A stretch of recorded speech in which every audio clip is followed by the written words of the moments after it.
Orúkọ mi ni Adéyanjú Olúwafẹ́mi. My name's Olúwafẹ́mi Joshua Adéyanjú. Mo wá láti ilẹ̀ Ògbómọ̀ṣọ́ ní ìpínlẹ̀ Ọ̀yọ́ ní ìlú Nàìjíríà ní West Africa. I'm from Ògbómọ̀ṣọ́ land in Oyo State of Nigeria, West Africa. Alright, this is take two of the video we just shot a little bit earlier. I didn't like how it came out, so I decided we're gonna do just another one. The title of this video is the Ancient Yoruba Glimpse of the Trinity and Answering John Steingard, which shows that we're going to be doing two things in today's video. First, we're going to be looking at the ancient Yorubas and how they view God, and then we're going to also be looking at the things of the world in John Steingard's question. In case none of you know John Steingard is one of the leading, no, he's not, don't let me lie. John Steingard is a former Christian, but who's not really yet an atheist, but who just got deconstruction and deconstructed from the Christian faith. So he stepped back from the faith to find out more truth about God. And also because of the movement around Black Lives and the protests going on, I figure it's a good time for us to go back into our roots. So what do I mean by the ancient Yoruba culture in the universe today? So first of all, what I like for you to understand is that the Yoruba people were a very, very great group of people. They were a very, very interesting group of people. They knew exactly what they wanted. They had great insights into what the world is about. They were very, very bright, and I am so proud to be a Yoruba man. So, but when I was looking through John Steingard's question, I realized if I go back to my people, what am I going to find? What exactly am I going to find? And lo and behold, over research, I have realized that Yoruba people had a lot of things right when it comes to religion. Now, in case any of you don't know, the Yoruba religion spreads far across the universe. It originates from Nigeria, West Africa, Yoruba land, and it extends from there through Togo, Benin, Ghana, and even Cameroon, all of that area in West Africa. And also, during there's 15th century Yoruba kingdoms in the other sides of the world today, and this is what we're going to look at and how they found what God is like. So let's go there.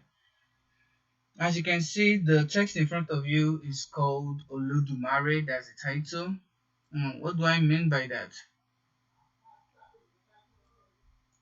Olodumare is a Yoruba name which stands for the name of one of the three manifestations of the supreme God or the supreme being. Olodumare's name comes from the word Odu, Mare, and One, which translates as the owner of the source of creation in the Yoruba pantheon. So it goes One, Odu, and Mare. It goes One, Odu, and Mare. And the owner of the source of creation in Yoruba pantheon, Olodumare is the supreme creator. One stands for the owner, Odu stands for the secret or source, and Mare stands for the creation. The Yoruba believe Olodumare is omnipotent and also responsible for the creation of all life. Yoruba followers believe Olodumare participates in a calm, restful, rather inactive life. He is not interested or involved when it comes to earthly matters and lets other orishas, who are described as the sons and daughters, answer human concerns through divination, possession, sacrifice, and more. The more Olodumare symbolizes a divine entity, following these characteristics, not finding a father or mother, one that is not bound by space. The Yoruba consider Olodumare to be the origin of virtue, mortality, and is believed to bestow the knowledge of things upon all persons at the time of their birth. He is described transcendent, unique, all-knowing. He knows good and he knows evil. Now, what did I stumble on? So I was doing my research and I stumbled on it. So this reminds me of a particular Bible story. Right? This reminds me of a particular Bible story. And I'm going to tell you exactly what it reminds me of. This reminds me of Paul in the olden days, and according to the Bible, when he stumbled upon a group of people who had similar ideas about God. Now let's open our Bible to the book of Acts of Apostles. In Acts of Apostles, chapter 17, Paul encounters this similar situation. And in Acts of Apostles, chapter 17, I'm going to be reading the New International Version. I'm going to wait for you like 3 seconds to open the Bible. So 1 Mississippi, 2 Mississippi, 3 Mississippi, 4 Mississippi, 5 Mississippi, 6 Mississippi. Oh, that's 6 seconds. So what does Acts say? It starts from verse 22. So it says, Paul then stood up in the meeting of Areopagus. Now, Areopagus is an actual place in Greece today. So if you go to Greece and you go to Athens, you're going to find this place where Paul actually made a sermon. And there's a placard there, like an headstone that says Paul was here. It says, people of Athens, I see that in every way you are very religious. And I would say that to my Yoruba people as well. I'm like, Yoruba, I see that in every way you are very religious. For as I walked around and looked carefully at the object of worship, I found an altar with this inscription to an unknown God. And I'll say the same thing to my Yoruba people. I'll say, as I walked around and looked carefully at your worship, I stumbled upon this manifestation that resembles the Trinity. So you are ignorant of the very thing you worship. So you don't really know much about this Trinity. And this is what I am going to proclaim to you. The God who made the world and everything on earth is the Lord of heaven and earth, and he does not live in temples built by human hands. So I'm going to start my sermon by explaining to the Yoruba people, hey, I see this thing that you see, and I understand where you're coming from. So I'm going to explain to you, to a larger extent, what this means. And we're going to go a little bit further to the Paul again in the book of Romans. Romans chapter 1. Now open your Bible. It's just like a couple chapters. No, it's actually the very next one after Acts of Apostles. And the book of Romans chapter 1 verse 18 to 20. It says, God's wrath, the wrath of God, is being revealed from heaven against all godlessness and wickedness of people who suppress the truth by their wickedness. Since that may be known about God is plain to them because God has made it plain to them. For since the creation of the world, God's invisible qualities, his eternal power and divine nature have been clearly seen, being understood from what has been made, so that people are without excuse. Now, what does this mean? Paul is telling us that just like we can see a painting and know that there was a painter, we can see a book and know that there was an author, we can see a shoe and know there was a designer. When we look at the things in the world as well that are made, we can see a creator in there. And when we see a creator in there, that is exactly what is being understood. So that nobody has an excuse.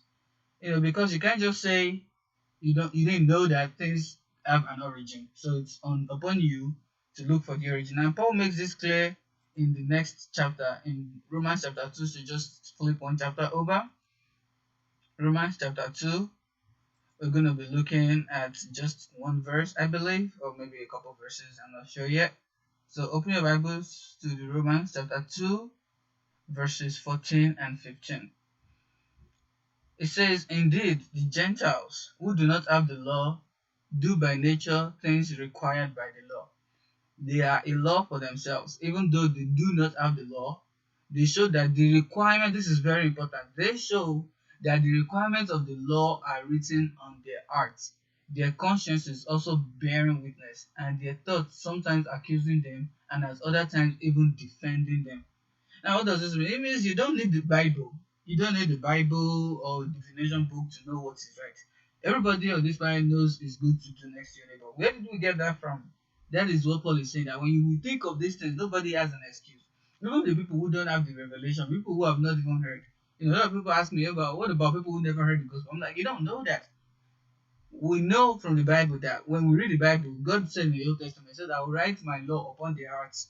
So what do we expect to find? That's an hypothesis, according to science. That's an hypothesis. So we go out there, we test it. Everywhere you go, Jesus' main rule is universal. Do to others what you want others to do to you. So that means there's a universality, and the Bible has already promised us that. So when we see that hypothesis in the Bible, we go out into the world, we test it, and then we test it again, and then we test it again. We see that this works true everywhere. You apply the principles of Jesus on every part of the planet, it's going to work and it's going to work out. So this is hinting at some truth that we do not know. So now back to my Yoruba people. We're gonna go back to that Olodumare slide and explain what it is that they also have seen. So what is it that the Yoruba people have come across in their journey? And we're gonna stay there for a minute.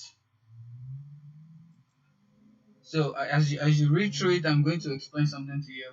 I think in the early days of the Yoruba people, when they come together, they were able to philosophize and think about the person of God. But over time, the Yoruba had a very, very short period of peace from the research I've done. And they started having wars, famine, fights, battles, etc. So they had to focus on the small, small things. And as you can see from where they got to here, in the definition of Olodumare they have, Olodumare is far away, or is like big, he's too big to concern himself with the affairs of men. So they had to find little gods or little deities that would answer their pressing and immediate questions.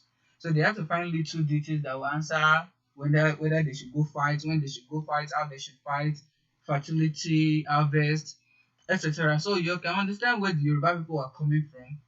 And but I'm very lucky and I'm very happy when I stumbled on this, that even before they were boggled down with the worries of life, Afeyaye as Yoruba would call it, and Ililatike Shoro, even before they got boggled down by that, they were able to realize that the Supreme Being has three manifestations, and that is very deep itself. And that is what I'm going to that's what, like Paul, that is the bedrock that is I'm going to proclaim the truth of this universe to them. But let us continue in what they thought about this other, other than Olodumare, what are the other manifestations of this supreme God? Well, the other manifestations of Olodumare are, Olorun and Olofin, right?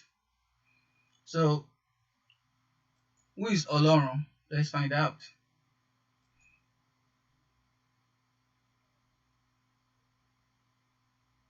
Olofin, rather, let's do that first. Olofin is the name given to one of the manifestations. Now, this says Santeria religion. Like I told you, the Yoruba religion has gone far and wide, and the only people, the Yorubas have lost a lot of their identity to time and privatization and globalization. But in other parts where Yoruba people have been stolen away due to street fleet and everything like that, and due to like travels, they have kept this pocket of this ancient religion. So the Santeria is one of them. The Kabamble is one of them. The Ubuntu, the Bantu, the Voodoo people in Haiti, they are one of them. Olofin is the ruler of the earth. So that's the manifestation of the supreme being that rules the earth, And Olofin is the conduit between the heavens and the earth, Orun and Aye, as you can read there. So Olofin has come to the earth, is the supreme God that is ruling the earth. And the third person of the Trinity, if we can find that out, in according to Yoruba manifestations, is called Olorun. And as we can see, Olorun is the third person, and it means the owner of the heavens. So now we have the three people, or the three manifestations of the Supreme Being. We have the creator of the universe, we have the ruler of the heavens, and then we have the ruler of the earth. And the ruler of the earth acts as the conduit between heaven and earth. So one wonders, if we already have the conduit, why do they need 401 different deities? And like I explained earlier, it's because they figured the Supreme Being is too big to concern himself with the affairs of little men. The Supreme Being is too big to concern himself with the affairs of little men. And they had wars to fight, they had battles to fight. And now we can just look at this thing from a very, very psychological angle, because I like to watch, look at some things and look at the psychological workings of it. How did they lose this tradition? What exactly happened? When did they lose it? Who came up with it first? Things like that are very, very interesting to me. And we're going to look at that in detail in just 3 seconds, as long as I give you about 3 more seconds to read this part. Now, The Yoruba people had Olorun. They had him, they lost him, and they focused on the smaller gods. Some of us do that also in our life. We understand the bigger things, but it's like I know I shouldn't lie, but man, I gotta get this money, so I gotta say I can do A, B, and C on my curriculum by time. Or I know I shouldn't, like a lot of things we know we shouldn't do, but it's because some things are more personal, they are more proximal, and they feel more immediate to us. And sometimes we are like the Yoruba people. Sometimes we are exactly like the Yoruba people who, because of things like this, they have lost the ancient truths that they held on to and are focused on the small things of life that don't add up together or put all of them together. Next week, as we continue through with this, I'm going to move to John really quick. But as we continue through this, we're going to be doing it side by side to understand some things.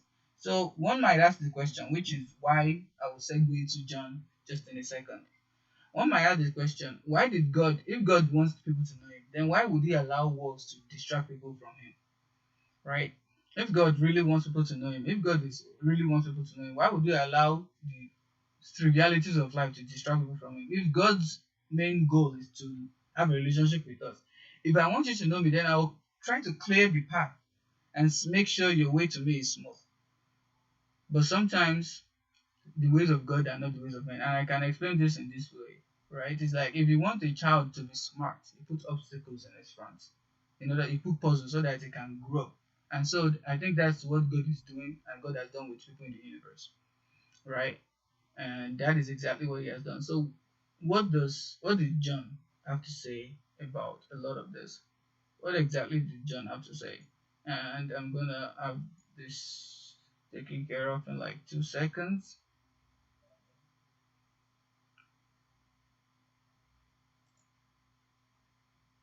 If we can have John's statement moved right here. And John, as you can see, I'm gonna read it out for you.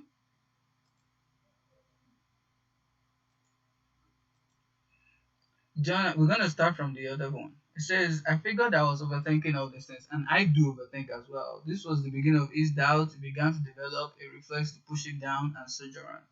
And this was the start of his construction. He said, at the age of 20, he joined Up Nelson, which is a music group, and began touring with the band. It was a blast. The music wasn't overtly Christian, he said. Music wasn't overtly Christian. Where was I? Oh, I lost myself. But as time went on, they became more outspoken about the faith in music. To be fair, he was one of the loudest voices pushing for that shift because he believed it would lead to more success in the Christian world. Now, let's leave that. There's a lot to unpack there, but let's leave it for now. It says when he became the lead singer and songwriter, this shift was fully realized. He went from singing songs like Bring Him Out to songs like Drops in the Ocean. If you Google the lyrics, these are very, very heartfelt songs, actually. Even through the shift, there were still many things about Christian culture that made him uncomfortable. In fact, the list kept growing. There were things that just didn't make sense to him. And this is exactly where I want us to see. Just this question right here. And we're going to stop at the third line of the last paragraph. He said, if God is all loving and all powerful, why is there evil in the world? Can he not do anything about it? Does he choose not to? And that's what we're going to stop and that's what we're going to discuss.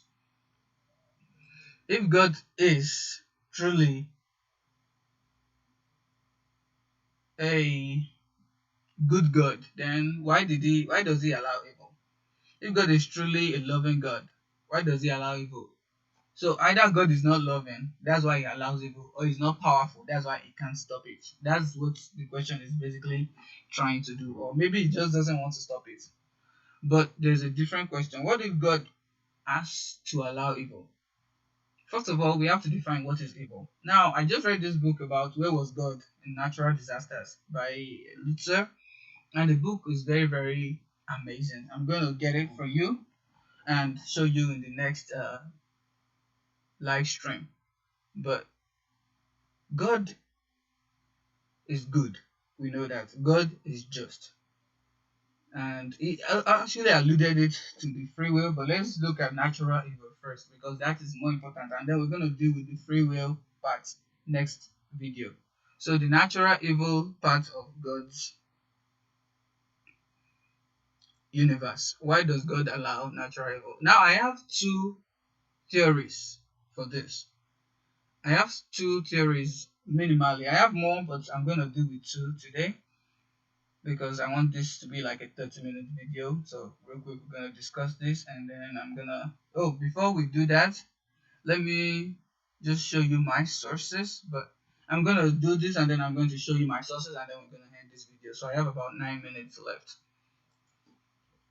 Alright, so why does God allow evil? Natural disasters like earthquakes, tsunamis, etc. etc. So I said I was going to discuss two, but maybe I'm going to do it like three reasons why God may. I don't know why God, because I don't know God, but based on what I know about Him and based on what I know of Him, based on my knowledge of the Bible, I can tell you that there's a whole plethora of reasons why God might allow evil in the world. Like we said earlier, in order for you to let your child grow, you have to place obstacles in front of him. So maybe those obstacles like earthquakes, famine, tsunamis, pestilence are obstacles God is putting in humanity's face so that we can grow and become more better people.